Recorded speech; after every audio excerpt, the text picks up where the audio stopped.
बिस्मिल्लाहिर्रहमानिर्रहीम।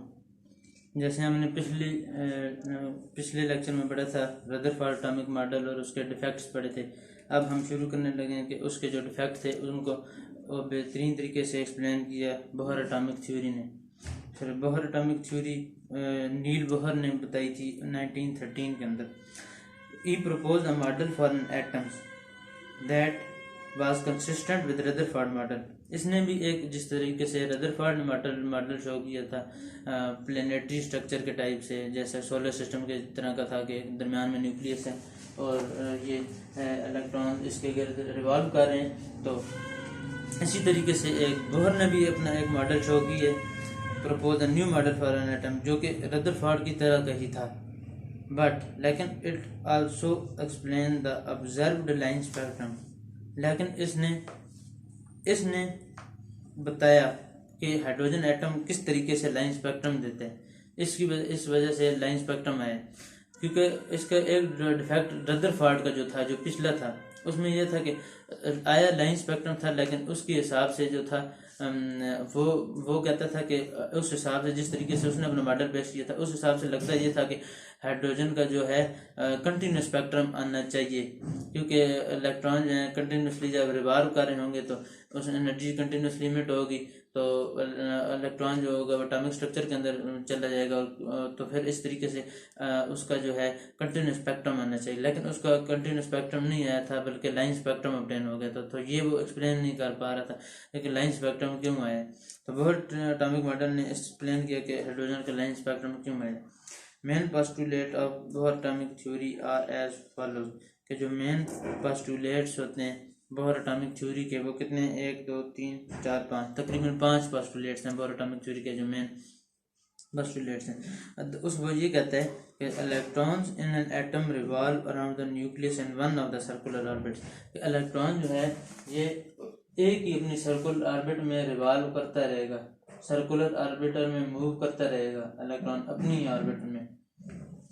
यानी जिस तरह तरीके से अपनी गाड़ी अपनी लाइन में चार्ज होती है, दूसरी अपनी लाइन क्रॉस नहीं करती, तो ये इसी तरीके से ये जो है इलेक्ट्रॉन अपनी ही सर्कुलर ऑर्बिटल में अपनी लाइन में मूव करेगा।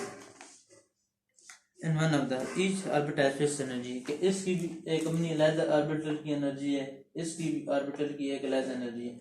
आप लोगों को एक और बात भी पता होगी कि जो एनर्जी और अगर ड्रॉ की जाए एनर्जी का और स्टेबिलिटी का, एनर्जी जितनी कम होती है स्टेबिलिटी उतनी ज़्यादा होती है, और एनर्जी जितनी ज़्यादा होती है, यानी फर्क, इधर एनर्जी ज़्यादा है तो ये कम स्टेबल है, लेस स्टेबल है, इधर एनर्जी कम है तो ये ज़्यादा स्टेबल है। तो एनर्जी हर ऑर्बिटल की एक अलग एनर्जी है। The energy of electron in an orbit is proportional to its distance from the nucleus, कि एनर्जी जो इलेक्ट्रॉन की एनर्जी है वो डिस्टेंस ऑफ न्यूक्लियस से प्रोपोर्शनल है, यानी जितना ज़्यादा डिस्टेंस होगा, ये अगर डिस्टेंस कम है तो इसकी एनर्जी कम है, अब ये डिस्टेंस बढ़ गया तो इसकी एनर्जी बढ़ गई है, और यानी और जितना दूर जाता जाएगा, फर्क करो ये और ज़्यादा दूर है, ये वाला और ज़्यादा दूर है, तो इसकी एनर्जी और ज़्यादा है, क्योंकि डिस्टेंस न्यूक्लियस से डिस्टेंस जो है बहुत दूर हो गया।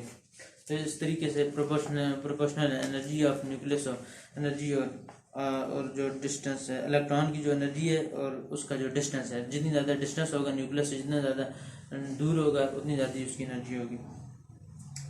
The electron revolves only in those orbits, और इलेक्ट्रॉन अपनी उसी ऑर्बिट में मूव करेगा for which the angular momentum of an electron is, कि जिसका इलेक्ट्रॉन का जो एंगुलर मोमेंटम है वो इंटीग्रल मल्टीपल है h डिवाइडेड बाई 2 पाई का, यानी जिसका इलेक्ट्रॉन अपनी उस ऑर्बिटल में मूव करेगा कि जिसका h डिवाइडेड बाई 2 पाई का एंगुलर मोमेंटम या 1 हो या 2 इसके साथ हो या 3, इस तरीके से मूव करेगा angular momentum of the electron is an integral multiple, जो इसका इंटीग्रल मल्टीपल हो 2 पाई का, where h is Planck's constant, और h आपको पता होगा ये प्लैंक्स कांस्टेंट होता है, उसकी वैल्यू होती है 6.626 इंटू 10⁻⁻34 जूल सेकेंड।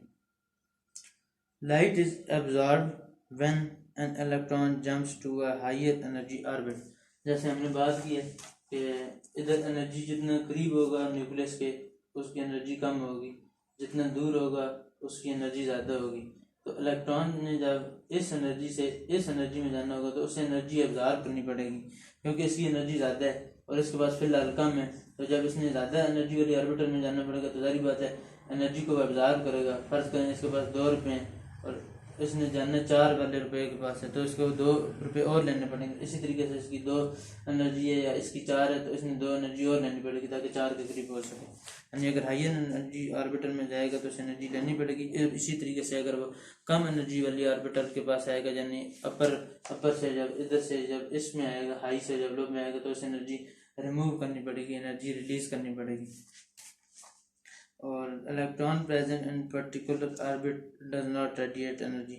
और अगर इलेक्ट्रॉन किसी एक ही ऑर्बिटर में मूव करता जा रहा है, यानी ना ऊपर वाली एनर्जी में जा रहा है ना नीचे वाली एनर्जी में जा रहा है, तो फिर वो अपनी कोई ना एनर्जी रिलीज करेगा ना एनर्जी इमिट करेगा, वो अपनी एनर्जी रेडिएट नहीं करेगा। The energy of light emitted is exactly equal to the difference between the energies of the orbital. यानी उतनी एनर्जी इमिटेड होगी, यानी लाइट एनर्जी उतनी energy of the light emitted होगी, यानी जितनी दो स्पेस यानी फर्क करो इन दोनों के अंदर जितना एनर्जी का डिफरेंस है, इसमें फर्क करो एनर्जी 2 है, इसमें एनर्जी 4 है, क्योंकि जो वाली ऑर्बिटल दूर है, जो ऑर्बिटल दूर होती है उसकी एनर्जी ज़्यादा होती है। तो इन दोनों का एनर्जी का डिफरेंस यही होगा 4/-2, तो 2 डिफरेंस आ जाएगा, यानी E2 - E1, हाई में से 2 माइनस कर देनी है तो ये एनर्जी का डिफरेंस आ जाएगा। तो एनर्जी जब वो इमिट करेगा, जब ये हाई जब 4 से 2 पे जाएगा तो एनर्जी कितनी इमिट करेगा, जारी बात है 2 इमिट करेगा ये। तो ये इसने कहा है कि ये डेल ई एनर्जी, और जो डेल ई है वो जारी बात है डिफरेंस एनर्जी से शो किया जाता है। ये जो डेल ई होता है ये डेल्टा ई से कहा जाता है एनर्जी का डिफरेंस, E2 - E1।